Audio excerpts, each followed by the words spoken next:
Hey, sports fans, Larry Eater here. This is our review of day 5, Wednesday, August 23rd, 2023. Guess where I'm at? Budapest, Hungary. I'm in the press conference room. See all those great sponsor logos behind me? It looks kind of professional, doesn't it? And it's very quiet here because some people are actually sleeping. I just had my first coffee for the day. It was a coffee with an espresso shot because my British friends reminded me I'm allowed 1 cup of coffee a day because I've been talking about that, right? Can't see that coffee affects me, can you? All right. We have a long day, so we're going to try to get through this stuff quickly.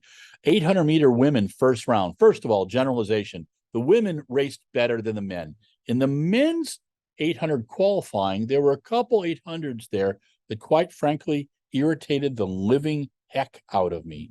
And it was because athletes that I care about didn't move on. So, au contraire, in the land of women's 800-meter running, where they like to actually race, okay?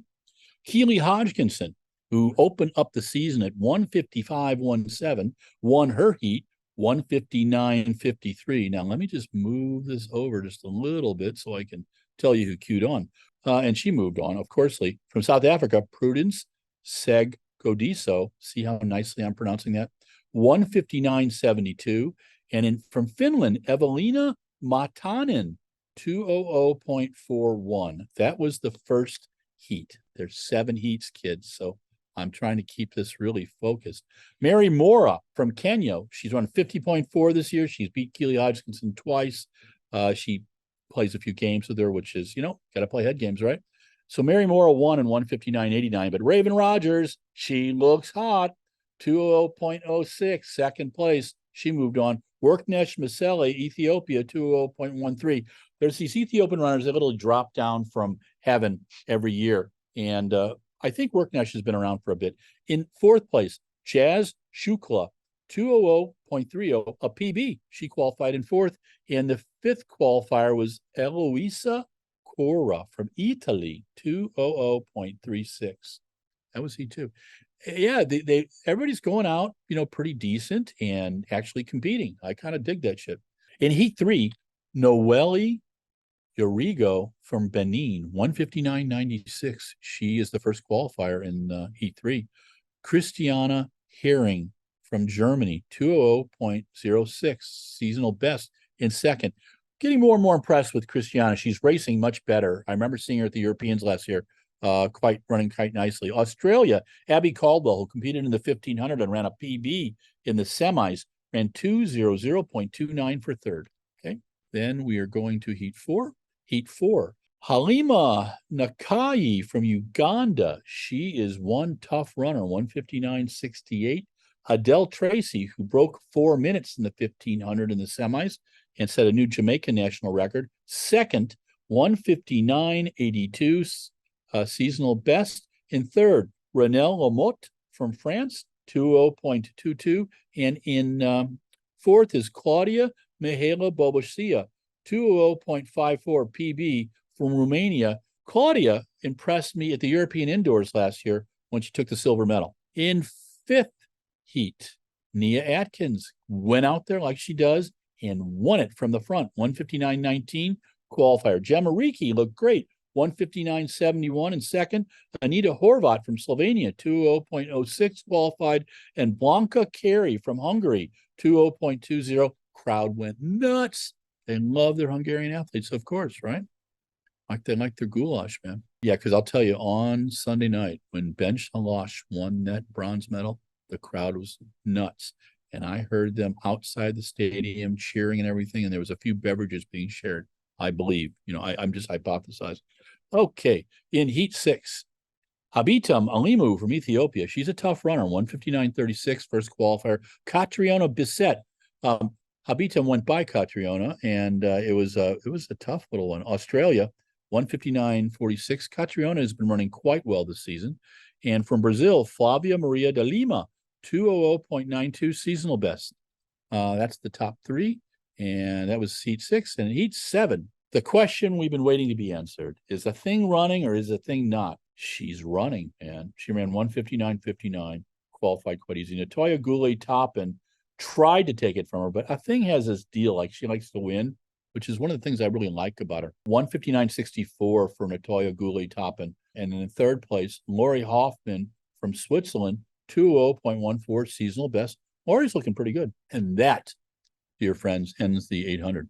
Our next thing was the men's pole vault qualifications. Now, you need to understand, it was hot as hell. It was hot as Hungary on the track today. It was 92 at 11 a.m. It felt like 92. There was a lot of humidity too, but I'm from the Midwest, and if you don't not just soaked, it's not humid. But it's reminding me of Osaka in 2007, where I literally changed clothes a couple times a day, and I had this little air conditioner in my business hotel that I would put on my chest at night, praying that the air conditioning would ooze all over my body because it was so damn hot. Okay. Yes. All right. It took 5:75 to make it in the pole vault. Let's see, what do they start out at? They start out at 5:50, then 5:65, then 5:75. And so this is what they got. Oh, they did get 13. Okay. Mondo Duplantis, 5:75. Of course, he cleared everything easy. Christopher Nielsen, of course, he cleared everything easy. Ernest John Obina, 5:75. Curtis Marshall, Australia, 5:75. Ernest Obina is the Philippines national record holder. Remember, he beat Mondo this season. Zach McWhorter from the U.S., 5:75. Thibaut Collet from the great French school of pole vaulting, 5:75. Ursu Sazma from Turkey, 5:75. Piotr Lisik, my bud. Got to do interviews with him in 2:17 and 2:19. He is one big dude going over the pole. He's rather intimidating, but he's a really nice guy. He's Polish too. 5:75. Ninth, Robert Sobera, 5:75 seasonal best. Ben Bruders from Belgium, 5:75. Claudio Michel Stecchi, Italy. I just like to say Stecchi, 5:75. And in 13th, Bokai Wang from China, 5:75, equaled his PB. And that's the field for the men's final in the pole vault. Do I think anybody's going to beat Mondo? Yeah, I think Christopher Nielsen will try. I think you're going to see a couple guys over like 6'5", 6'7". Just depends on the conditions, man. But Armando would really like to do a world record here because it would really help his financial situation. I mean, not that it's bad or anything, and not suggest anything like that, but it was a $50,000. It's a $50,000 prize for first. I'll have to check that, do some research. Okay, that is the pole vault. Okay, in the women's javelin, it was Lena Moos Sirma from Latvia, 63.50. Kenzie Little, Australia, 63.45. Haruka Kitaguchi, Japan, 63.27. Victoria Hudson, 62.96. Maria Lucelli Murillo from Colombia, 62.72 PB. Catherine Mitchell, 62.10. She's been around forever. Flor Denise Ruiz Hurtado, 62.05. Colombia. Latvia, Annette Kochina, 61.27. 6:45. Xiying Lu, 60.72 from China. Joanne Van Dyke, 60.09 from South Africa. From Brazil, Jusceline Sales de Lima, 59.76. And Kelsey Lee Barber, 59.66 from Australia. That's the qualifiers for the javelin final. Men's qualifying in the long jump. That was some serious jumping there, kids. Wayne Pinnock from Jamaica blew everybody's minds and went 8:54 for a world leader. Jinyang Wang, 8:34, seasonal best, but he's been a pretty good jumper for a long time. Miltiadis Tengatalu, 8:25. The Greek, has won Europeans. He's won Olympics. I think he needs a world title still. Kerry McLeod from Jamaica, 8:19. Alejandro Parada from Cuba, 8:13. Seaman Ehammer, remember the big decathlon dude? Switzerland, 8:13. William Williams, 8:13 from the U.S. Tajay Gale, who won the title in 2019 and may have been the most boring interview I've ever done in my life. 8:12. He's from Jamaica. He just doesn't want to talk. Rajek Juska, 8:10 from the Czech Republic. Marquise Dendy, 8:08, moved on. And Tobias Montler, Swedish star, 8:08. Final was Jeswin Aldrin from India, 8 flat, or 8.00. So good field. All, 8 meters or above. So that's some pretty respectable jumping. But 8:54, wow. I think it's the number 10 jump of all time. So kind of cool, huh? You impressed that I know that stuff? Yeah, I just looked it up. Now we're getting to some fun stuff. The women's 200 heats. Yes, this was fun. First heat, Anthony Strachan, 22:31. Daryl Nita from Great Britain, 22:39. Yael Bestu from Spain, 22:58. And Favor Ofili from Nigeria, I think by LSU, 22:66. That was heat 1. Heat 2, Sha'Carri Richardson, 22:16. Sha'Carri is just looking incredible. Now, here's the thing about watching Sha'Carri in the 200. She's totally relaxed. She's won the 100 now, right? She doesn't have a worry in the world. And she has this amazing little short stride, but so much power comes out of it. That's the thing. And she runs the turn well. 22:16. Marie-José Talou, she wants a medal. 22:26, Cote d'Ivoire. She was in second. Olivia Fotopoulou from Cyprus, 22:65 in third. And Poloniki Emanuelidou. Let me try that again. Poloniki Emanuelidou from Greece, 23 flat. She qualified too. Ashanti Moore from Jamaica did move on. That blows my mind. Okay, in heat 3, Sharika Jackson, the defending champion, won in 22:51. In second place from Singapore, Veronica Shanti Pereira, 22:57, national record. In third place from the Cote d'Ivoire, Jessica Gabai, 22:78. And from the British Virgin Islands, Adeja Hodge, 22:82. That's heat 3. In heat 4, Julian Alfred, 22:31. She's from St. Lucia. She was the leading qualifier. Natalia White from Jamaica, 22:44. Bianca Williams from Great Britain. She's running well, just had a baby, 22:67. And Gina Bass from Gambia, 23:02. You remember Gina ran really well in the African champs last year when our friend Deji went down there to cover that for us. Okay, heat 5, Gabby Thomas, 22:26. I think Gabby's going to win this whole thing. I mean, I think Sha'Carri is going to medal, Sharika medal, but I think Gabby Thomas is going to just blast this one away. 22:26. Kavona Davis from Jamaica, 22:49. Tassa Gia from Netherlands, 22:97. Then heat 6, Dina Asher Smith, 22:46. She won in 2019. Mamboundou Kone from Cote d'Ivoire, 22:55. Kayla White from the US, 22:26. Dalia Kadari from Italy, 22:67.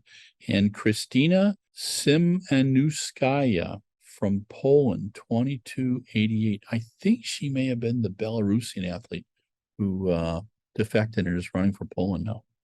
So some really tough 200-meter runners. So it's going to be this. That was just round 1. So it's going to be really interesting to see how they do in the semis. It's going to heat it up. Men's 200 meters. And there are 7 heats with this one. In the first heat, a British champion, 100-meter bronze medalist, Zarnell Hughes, 1999, with the biggest grin as he went across. It will look very easy for him. Aaron Brown, 20:08 from Canada. Luxula Adams from South Africa, 2015 seasonal best. Shota Izuka, seasonal best in 4th, 2027. And Tamir Burnett, 2031 in 5th from the Netherlands. In heat 2, it was Noah Lyles. He looked great. He had wanted to go under 20, but he was watching Andrew Hudson from Jamaica next to him, 2025, and Andrzej Masik from the Czech Republic, 24:0. That was the 3 that qualified there. In the third heat, it's Latsili Tobogo, silver medalist in the 100. I expect Latsili will be in the medal hunt. 2022. Joseph Van Bula, 2042, and William Rees from Switzerland, 2050. Fourth heat, Brendan Rodney from Canada, 2014, seasonal best. Renan Correa from Brazil, 2044, and Sean Maswangani from South Africa, 2056. In the fifth heat, Toa Uzua, again, another good Japanese runner, 2034. Courtney Lindsay, who surprised a few people in the U.S. champs, 2039 in second. Rashid Dwyer from Jamaica, and then Tarsis Gracious Orogo from Uganda, 2044. Sixth heat in the 200 was Arian Knighton, winning in 2017. He looked unpressed. Andre de Grasse from Canada was second in 2028. Sinashipio Damble 2034. And in the seventh heat, Kenny Bednarek from Wisconsin, 20.01. He was the first qualifier in that heat. Alexander Ogando, 20.14. He was second from the Dominican Republic. And in third in Nigeria, Alaba Olokuni Akintola, 20.54. That is your 200, and that ended the morning. And now we're getting into the evening fun stuff, and we'll get you going there. We had the women's 5,000, two heats. This first 5,000 was really interesting. Agate Kone from Latvia. Now, most Americans aren't going to know Agate. Agate, 2 weeks ago, won the 3,000 and the 5,000 at the under-20 European. She won the 3,000 by 32 seconds and the 5,000 by 42. And she went out and she built up about a 100-meter lead by 4K. And because she was very concerned about moving on. Beatrice Chebet was the first one by her, and she won that heat in 14:57.70. Gudaf Segay, who had taken gold in the 10,000 on the first evening of the champs, 14:57.72. Margaret Kimkembwa, 15:00.10. Agate Kone, 15:00.48, and a PB. I think she run 15:12 in Jerusalem. Elise Cranny in fifth place. Elise ran 15:01.53. Medina Isa from Ethiopia, 15:03.07. Alicia Monson, 15:03.35. She moves on. And final person moving on is Maureen Koster, 15:05.13 from the Netherlands. You've seen her in European chaps in the 5 and the 10, and she's run a very fast 5,000 too. The second heat was really interesting. Sylvain Azan, Faith Kipyegon were there, and it became the Safan and Faith show. So what went down was Safan led almost the entire way, and they got into the last 1K, and they got a little competitive, and it came down to the last 200, and Safan Hassan ran 14:32.29. Faith Kipyegon had gone in front of her and didn't just kind of ease back, 14:32.31. I don't think anybody's going to beat Faith, but Sifan's going to try. Ejgahiu Taye, who medaled in the 10,000, 14:33.23. Frowini Hailu from Ethiopia, 14:34.16. Lillian Rengurik from Kenya, 14:36.61. Nozumi Tanaka, national record for Japan, 14:37.98. Seventh, Nadia Batocletti from Italy, 14:41.78. And Laura Galvan from Mexico, 14:43.94, another national record for Mexico. She set like 3, I think, this year. Laura is a very talented runner, races a lot in the U.S. Okay, that was the 5,000 heats for women. We had women's qualifying in the triple jump. Shanika Ricketts, 14:67 meters. She was the best jumper. Marnia Beck-Romanchek, 14:55. Leonis Perez Hernandez from Cuba, 14:50. Katura Orji, 14:33. Ottavia Sestineri from Italy, 14:20. Jasmine Moore, 14:13. They were the qualifiers in Group A. Group B, of course, the Lafond, 14:62 national record from Dominican Republic. From Venezuela, Yulimar Rojas, 14:59. Liada Magas Povea from Cuba, 14:31. Kimberly Williams, 14:30. Daria Derkach from 14:15. Tori Franklin, 14:13. That's the qualifiers in the triple jump. That should be an interesting final. Yulimar Rojas, good luck anybody trying to beat her. I mean, it's like she's the Faith Kipyegon of the triple jump. Now people understand, right? That's a great way to describe that. Okay, start with the women's pole vault final. Wow, this was a great competition. Really great competition. You had all the best jumpers there. I thought Tina Sutej was going to medal. She got the national record for Slovenia in fourth, 480. Molly Cautery from Great Britain scored a PB at 475. She was really happy.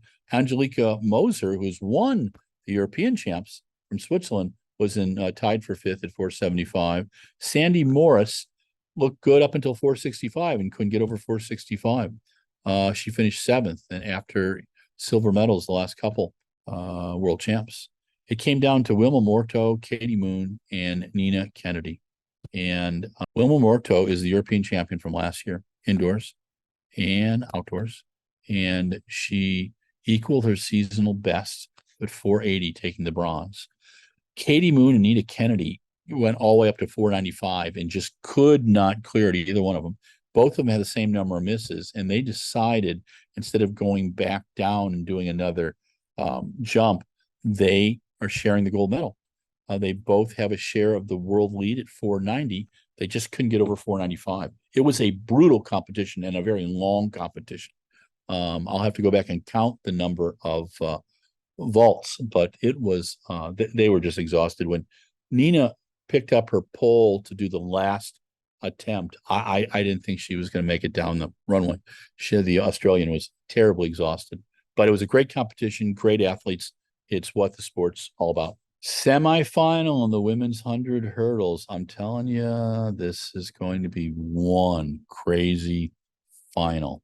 In the first one, Kenny Harrison, you remember she went 12:24 in the first round. She runs 12:33 here. Devane Charlton from Bahamas, 12:49, and Ditej Kambunji, the Swiss record holder, ran 12:47 earlier. She's run 12:50 to move on to the final. In Heat 2, Toby Amelson, the world record holder, 12:56, and Akira Nugent, 12:60. Nadine Visser, 12:62 seasonal best. She does not move on. And in the final heat of the women's semis, Jasmine Camacho Quinn, Olympic champion, 12:41. Nia Ali, U.S. champion, 219, world champion, 12:49. And Danielle Williams from Jamaica, 12:50. That's going to be a very tasty women's 100-meter hurdle final. And we are getting down to the final few events. Isn't this exciting? We have 3 finals now. Wow, this was my favorite 1500 since 1972, when Pekka Vasala and Kip Keino ran a 146 last 800 in the Olympics. It was amazing. These guys were like raging bull, and that's what's going on here. Jakob Ingebrigtsen did not believe he could be beat. In the semifinal, he was pointing to the crowd, doing, waves and all this stuff, and Josh Kerr was kind of smiling because, man, Josh has had his number for a while. The relationship that Josh has with his coach, Danny Mackey, is a fascinating one.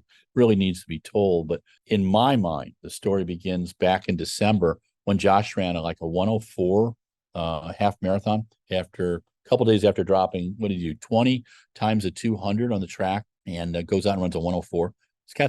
He's got Ovett strength, man, because Ovett could go, I think Ovett's best half was about 103, then he'd run 22.5 for 200. So yeah, there's some, but Kerr's got the leg speed. He's got the endurance, but most importantly, he's got the head. And, he'd run a 329 earlier in the season. He'd run a really good 3000 indoors. He ran a 146 800. He had all the stuff dotted. He ran the British 800. I think he was 5th in the 800, and he was selected, obviously. In the first round, it was, Josh ran well, Jakob ran well. And the second, I think Josh got a little bit under Jakob's skin, and Josh was leading in that semifinal. And Jakob came from behind and did this little weird thing, and Josh just smiled, then looked over at his coach and said, yeah, who cares?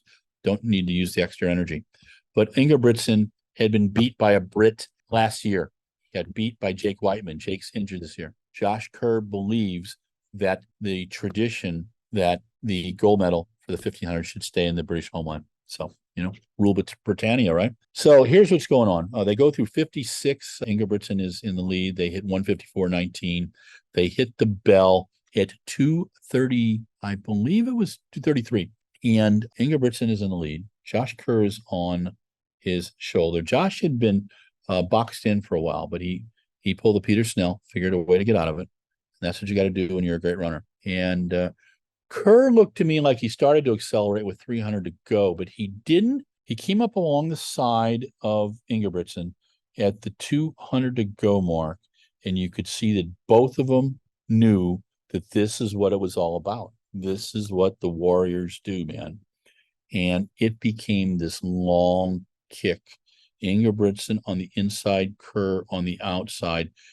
At about at the top of the turn, and I'm again up in the media section, they looked like they were one. They were so close to each other. And as they came off the turn, it looked to me like Josh accelerated. Ingebrigtsen matched it. With 50 to go, Josh accelerated again and started to get in front of him. Kerr won in 3:29.38, a seasonal best. Ingebrigtsen was second in 3:29.65. And Narve Gilje Nordas, this Norwegian super kid, I think Gert's coaching him, Jakob's dad, 3:29.68. In fourth, Abel Kipsang, 3:29.89. In fifth, Yara Nagus, 3:30.25.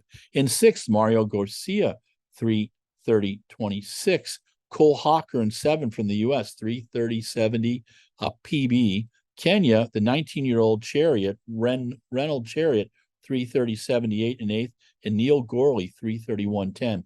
What Josh said right after the race was the gold medal should stay in Britain. A little later, I got to meet Josh's folks and reminded them that I had met them back in 2015, and I'm not a stalker. And I got them to laugh a little bit. But I'm so happy for Josh and Danny Mackey. This is the first medal for the Brooks brand. And, you know, Nike has such a great, wonderful team, and they are getting a lot of medals here, as is Adidas and as is Puma. And they have a history of investing in track and field. Brooks has the Brooks Beast, which they've done since 2013. Danny was the co-founder of the club. And there's also the Hanson's Brooks Distance Project, which is Brooks came on to in 2003. So they're rather new to this whole sponsorship world. But Josh is an incredibly talented athlete. I think he's destined for moving up his Olympic medal and in Paris 2024. And this will give him confidence. But it was the best and most satisfying race because it was an honest pace. And then it came down to two great runners giving it their all. That's how you show respect to each other. It's a wonderful event. I didn't get to do an interview with Josh. I'm hoping that Deji did something in the mix zone. I know our dear British friends got some time with him because, you know, they're British and that's what they do. But Josh Kerr, gold medal in the 1500, and he's extended for two world champs now. First Jake Whiteman, then Josh Kerr. Great one. Such a satisfying race. Okay, we got two more events to go. Women's 400. You know, this one changed when Sydney McLaughlin-Levrone pulled out of it. Our Lady Polino had beat her in Paris. Our Lady Polino is one tough quarter miler, and she won this race going away in 48.76, a national record. Poland's Natalia Kaczmarek was battling with Sada Williams and Rashida Adeliki from Ireland. Natalia Kaczmarek, silver medal, 49.57.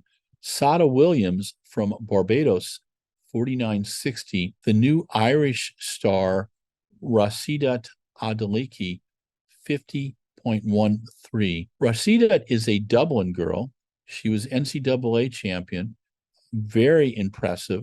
Liake Klaver, who I thought would medal, was in sixth, 50.33, and Cynthia Bolingo from Belgium, 50.33 as well. But a very satisfying Talitha Diggs in eighth place, 51.25.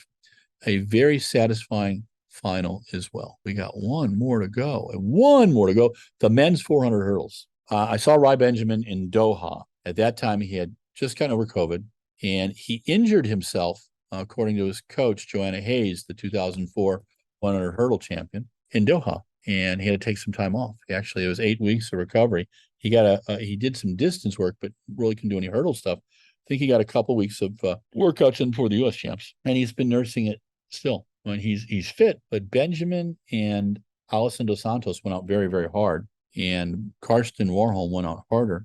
And as they came off the turn, Rai was already falling back a little bit. Kyron McMaster had timed his finish perfectly, and he moved into second, taking the silver, 47.34. Rai Benjamin took the bronze in 47.56, and Karsten Warholm ran a 46.89. It wasn't as fast a race as many people believed, but 46.89 is god-awfully fast. And while it was a little cooler tonight, it wasn't a perfect night. No, but it was pretty, I would tell you, it was 95 during the day. Right now, I think it's in the 70s, 80s. So it's much better than it was. So a great night 5 in Budapest, Hungary. I got to tell you, this 1500 is making me smile. Josh Kerr has fans in North America as well as across the pond. Obviously, he's Scottish. His parents are here. I believe his sisters are here. I met some of the family, and it's really great. Brooks has already got a note out with a picture because they're pretty excited about it too. So good evening and it's still evening here. It's 11:57 on August 23rd, 2023. This is Larry Eater for RunBlogRun. This is our review of the 2023 World Outdoor Athletics Championships in Budapest, Hungary at the National Athletic Center. Thanking Mike Deering, who is managing all the production on this and trying to keep me on schedule and from going down rabbit holes, So have a great one. Run, jump, and throw. Be nice to people, and watch the show on Peacock. And please read our stories and watch our podcast. Okay? Thank you very much. Peace out.